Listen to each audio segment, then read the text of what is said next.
All right. Hi, Amanda. That's Jay, and we're gonna look at investigations, and crimes, and stuff. Yeah. All right, okay, that's all right. Yeah. By the way, All I right. ain't got a clue what's going on here. I don't know. Each time that we That's true. do it, I don't know who it's going to be on. Vice versa. Well, what we're gonna do is I'm gonna do one, and you don't know anything about it, and then you do the next one, and I don't know anything about it. So it's kind of like we'll explore and figure out what's going on. All right. And the So whole basis of this is I'm from Britain, Amanda's from USA, and what we're going to be doing is I will do British ones, and obviously Amanda will do American ones. and unfortunately, we are doing this separately, but eventually we'll do them together. Yeah, so it's going to look like it's been recorded on a potato because we're like over 3,000 miles away. So Sadly, yes. But not forever, just for now. All right, so let me share my screen real quick. And let me know if you can see it. okay, all right. All right. So this lovely lady here is Chelsea Bruck. Okay. And she is from maybe Michigan. And at the time that of the crime, she was the youngest of 5 children and was planning to be a culinary student. So she was about to go to MCC, which is Monroe County Community College, for culinary. Okay. She went to a Halloween party and was dressed as Poison Ivy. So this is her in her Halloween costume. She's got this really cute little red wig. She made all of this by hand. She has her handmade Poison Ivy costume. So is this her last known image? Yes. Okay. And I gravitated towards her because I know how much you appreciate the DC universe, so I thought you'd like that. Also, it's 3 a.m. It's the Devil's Hour or the Witch's Hour, whichever way you want to see it. So that's pretty interesting as well. So she was at a Halloween party. It's this huge Halloween party. Now, maybe Michigan is, yeah, let's legitimately name the town. It is, maybe. So I thought it might be helpful if people knew kind of where maybe was. So if we have this larger map here, you can see Detroit kind of, and then Monroe down here towards the bottom. Okay. And if you look over the other map, you'll see this is maybe, it's outside of Monroe. So it's like a super, super small town. It's one of the jokes. Maybe it's a town, maybe it's not. I was going to make a joke about that, like, maybe I wasn't going to make the joke. Oh, no, I don't know yet. But... It's a very small town. So this gives you kind of an idea of the larger area of what we're looking at here for That's quite impressive. And so, okay, so she went missing in 2014. And they were for 6 months, they searched for this girl. No trace of her. People, oh, I saw her. Like whenever somebody goes missing, there's always we saw her everywhere, but they really didn't know where she was. It's a party as well. There must be people. No. Well, what this was, it was an outdoor party, right? And so there's people coming and going. There's no, you don't check in anywhere. It's just this huge outdoor. There's a guest list originally, but as soon as people start hearing about a party, they just show up. So there was no way of knowing who was there and who wasn't there unless they came forward and said, yeah, I was there. Yeah, I wasn't there, Okay, all right. Yeah, that's good. All right. So after about 6 months, in April 2015, 12 miles from the party, they did find her remains. Ooh. She died from blunt force head trauma. Like somebody did a number on this poor girl. And at the time they had done DNA evidence, was taken from her clothing, but there was no hits. So it kind of became a cold case. They just, there's nothing much you can do with the evidence that they had at the time. They did the best they could. Okay. And then later on in July 2016, there was a man that was arrested for criminal sexual conduct, and they took his DNA, as they do now with felonies. And that DNA hit linked him back to Chelsea's case. Okay, all right. So up until they had no idea about this guy. Okay. Like, So he what was wouldn't the even DNA like on her clothing, or because it on her was a clothing. Yep. party, and if you're like interacting in a party, you're gonna bump into people, aren't you? You don't necessarily bump into people on the inside of your pants. All right. Okay. Well, there we go. That's a little bit. That's, Not usually. yeah. There's probably a different part of I mean, I don't know how y'all party over in the UK, but that. here generally that's not how you bump into people. So it wasn't, like I said, it wasn't until they found that that they even had this guy. Like, he wasn't on anyone's radar up until that point. Oh, so he could have got away with it if he just didn't do that wrong. Unfortunately, he's not a guy that could stop doing wrong things. Well, the start of somewhere, don't they? And then it progressively gets worse. Yeah, and this is, unfortunately, he got worse. This was the worst that he got, but he did a lot of other bad things. He had a really long criminal history, but it was this sexual. So just before this, they had a new law that they could take DNA for felony cases in Monroe County, which is where we're at. We're in Monroe County during this investigation. Up until, I think it was 2015, where they passed the law where they could take DNA from anyone who was in there for accused of a felony. Up until that point, they weren't taking people's DNA. So Wow. This guy had already done a bunch of bad things, but nobody took his DNA because it wasn't the law then. If it isn't the law, they're not going to take it. I didn't know. It was a thing. Like, I know here in the UK, whenever you get arrested, the protocol has always been fingerprints, they take your DNA, they take your picture and everything like that. I bet it wasn't always. I don't even know. I'd have to look into that, but I know it's probably been before 2015. So I'm very confident we've had it a lot longer than 2015. I mean, maybe. I don't know. I'm not going to. That's crazy, that. I didn't know that. Mm-hmm. So.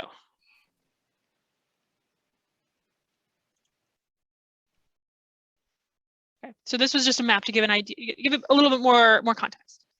So this is where the party was, down here at Post and Williams.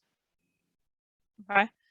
And up here on Newburgh is where the body was found. So it's about 12. It's nearby, but it's not next door. Yeah, I think like you put like 12 miles. Mm-hmm. It's actually not too far.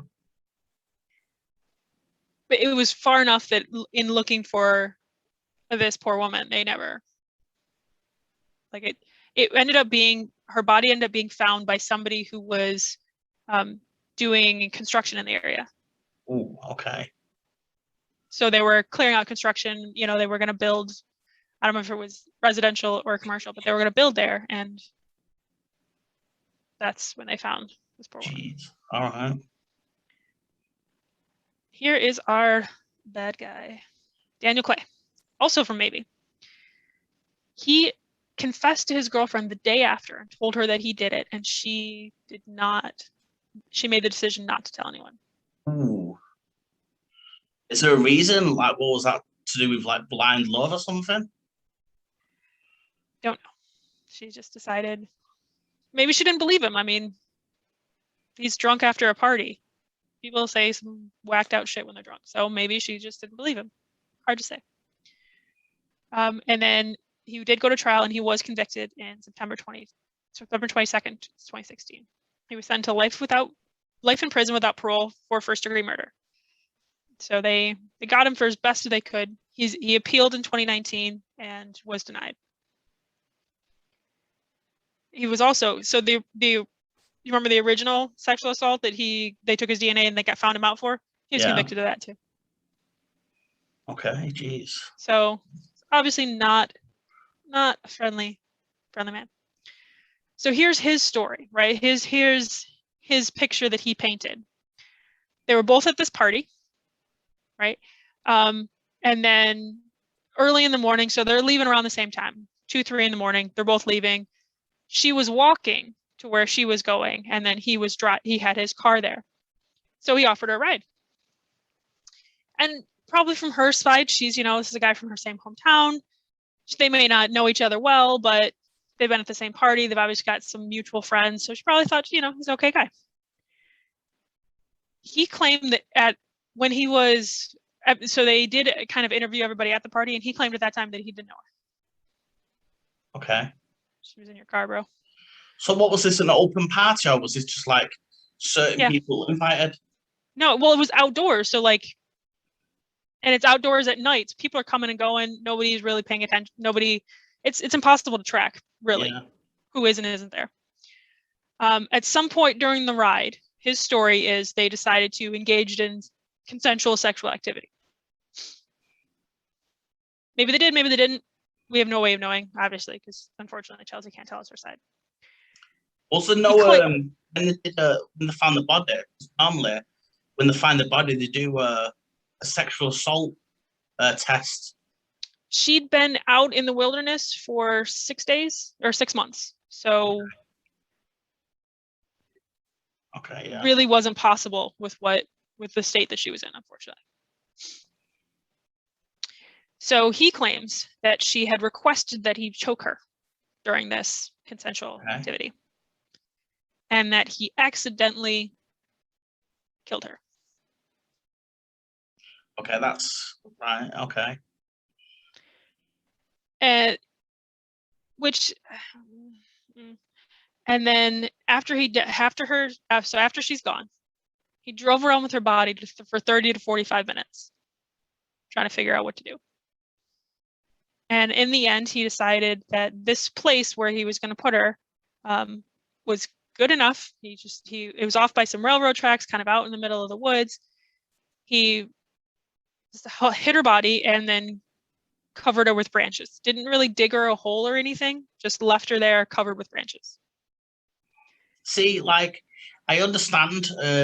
So let's just say we're going to take his word as what he said, everything that's happened. There's a part that, you panic, you've killed a person. Also, when you engage in that sort of sexual activity, don't have safe words and stuff like that. I don't get I don't believe him on that because of a few things. Like when he killed her, obviously he said he was driving around for 30, 45 minutes, so he could have been contemplating what to do with the body. I understand that you try and hide it, but wouldn't he have been better to have said to the police, we engaged in sexual activity, she wanted to be strangled, I strangled her, she died. Because his case then would have been down to manslaughter more than murder, wouldn't it? It could even have been involuntary manslaughter at that point, if he'd done that. But that's not what he decided to do. Okay, all right. So where's the blunt force trauma on her head come from? He claims that must have happened afterwards. So, okay, so when he was... Right, so he was carefully burying the body, trying to do all sorts of stuff, and the blunt force trauma caused by being placed where she was being buried. No, that doesn't make sense. I mean, I don't know how much of the said. That sounds like he's clumped her across the head, dragged her in the car, had his done what he needed to do, and dumped the body. I mean, he may have killed her during the act. I mean, it's literally impossible to tell. But you don't get blunt force trauma to the head from asphyxiation. That's not how it works. No, that's a lot of force to do that to a head. So I'm going with I don't know. Did it say the back of the head, the side of the head, the front? Did it say where it were? So it was at the front. Ooh, he's probably confronted her and just I don't know. It could have been a branch, anything, but he's definitely saw his opportunity, smashed her across the head, and it's a shame that the body couldn't give more evidence away of what's happened. Yeah, unfortunately, like I said, he left it out in kind of exposed, so that in 6 months, a lot of things happen. So the one that he got arrested for, did you do any digging into that? Because what was that? What kind of sexual assault was that? Was that attempt rape? Was it? Because that might give clues about what happened to her. No, it was a break-in and assault. That's all I know. He broke into somebody's house. Oh, okay. He's got a very interesting past. He's probably got a lot of skeletons in his closet, and he could use them later on. Could he use it to get a reduced sentence? Because like, there's some killers and serial killers where if they say they can show where a body is. He tried to appeal. Yeah, they're not. But they'd already found the body, so he didn't confess before they found the body, and then he was like, "Oh, yeah, that was me." But if he comes forward to the FBI and says, "I can show you where 2 unsolved case bodies are. I want a reduced sentence." If he has that information, he's never come forward with it. Oh, that's pretty crazy. That's a pretty. He tried to elicit sympathy during his trial by saying that he cried over her body as he was burying her. Yeah, see, it don't make sense that, because if you're crying, you feel guilty, and if you felt really that guilty, you wouldn't hide a body where the family wouldn't be able to find them unless someone found them. There were massive searches. They offered huge rewards. They put out all of the flyers. They tried, did everything to find her, this woman, for 6 months. And he said nothing. And then to try to go at your trial and be like, "Oh yeah, I was really sad about it." Were you? No, that's crazy. That no way was he sorry. And if he was sorry and he did cry, then what was it, like 6 days or a week or something before the body was found? 6 months. 6 months. Okay, wow. 6 months. So in that 6 months, if he really did feel terrible, he had plenty of time to say something about that. Wow, 6 months. That's terrible for family. That gotta go through that. It is, and that's why unfortunately she was in such a bad state when they found her. It's because she was out in the wilderness for 6 months, covered in branches. That's not gonna stop anything. No, and he's not even buried her properly. He's just threw branches and leaves on her and whatnot. Yeah, that's a horrible one. I've not actually heard of that case, so. You didn't. It was small enough. Yeah, well, I didn't know about that one, so okay. Other than that, got anything else on that? Did you have any other questions? No, I think pretty much everything's been answered on that, really. Yeah, I think so. But yeah, all right, we'll stop it here. Don't worry, I'm gonna